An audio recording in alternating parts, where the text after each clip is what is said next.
মানুষের যখন ঝামেলা হয় তো সব দিক থেকে ঝামেলা হয়, বিপদ যখন আসে তো সব দিক থেকে আসে। হতে পারে সেটা আল্লাহ দিছে, হতে পারে সেটা কোনো খারাপ মানুষ দিছে, কিন্তু যারা এটার পরিস্থিতির শিকার হয় একমাত্র তারাই বুঝতে পারে এই ঝামেলাটা পার করা কতটা কঠিন। আসসালামু আলাইকুম, কেমন আছেন সবাই? আশা করি সবাই খুব ভালো আছেন।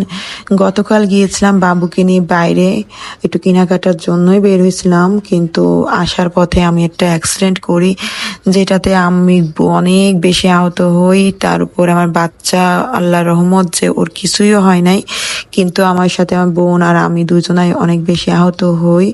আর ডাক্তারের কাছে যে আবার আমার টিটি ইঞ্জেকশনও নেওয়া লাগে, তারপর ওষুধ অ্যান্টিবায়োটিক সব মিলায়ে আসলে কি বলবো, রমজানের শেষের দিকে, তার উপর হবে কদরের রাত। তো দিনটা এতটাই খারাপ হবে বুঝতেই পারিনি। শরীর তারপরে এমনিতে অনেকদিন ধরেই বেশ খারাপই ছিল, তার উপর এই যে একটা অ্যাক্সিডেন্ট করলাম, হাতে পায়ে অনেক জায়গায় কাটাছিড়া হয়ে গেছে, মানে বলতে গেলে শুধু সেলাই লাগাটুকু বাকি ছিল। অনেকখানি ক্ষত বিক্ষত হয়েছে, আমার চাইতেও বেশি আমার বোনের হয়েছে।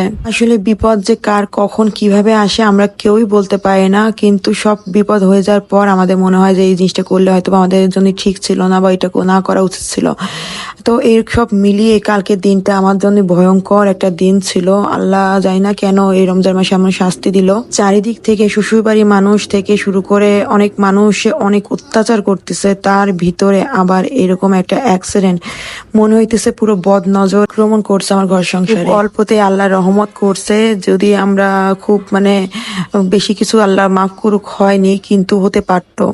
তো এই সব মিলায় দিনটা অনেক বাজে গেছে, বলতে গেলে বেঁচে রয়েছে আলহামদুলিল্লাহ, আল্লাহর কাছে লাখো লাখো শুক্রিয়া।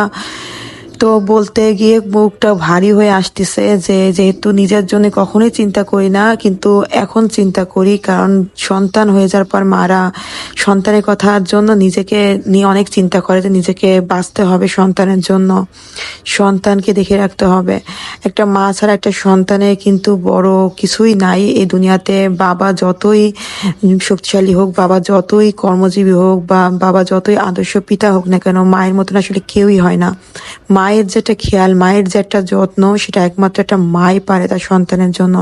বাবারা আসলে পারে না, বাবারা নানান টেনশনের ভিতর থাকে, নানান ঝামেলার ভিতর থাকে।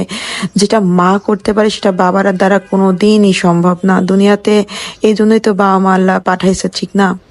তো আলহামদুলিল্লাহ সবকিছু মিলে আল্লাহ কাছে শুক্রিয়া জানাই যে আমার ছেলেটা সুস্থভাবে ছিল। ও একটু ভয় আর একটু নার্ভাস হয়ে গেছে, একটু ওর হাত পা একটু ছুলে গেছে, এই জন্য বারবার ও একটু কান্নাকাটি করতেছে। আর আমাদের তো কি বলবো, কেউ বিশ্বাসই করতেছে না যে এটা এভাবে অ্যাক্সিডেন্ট হইতে পারে।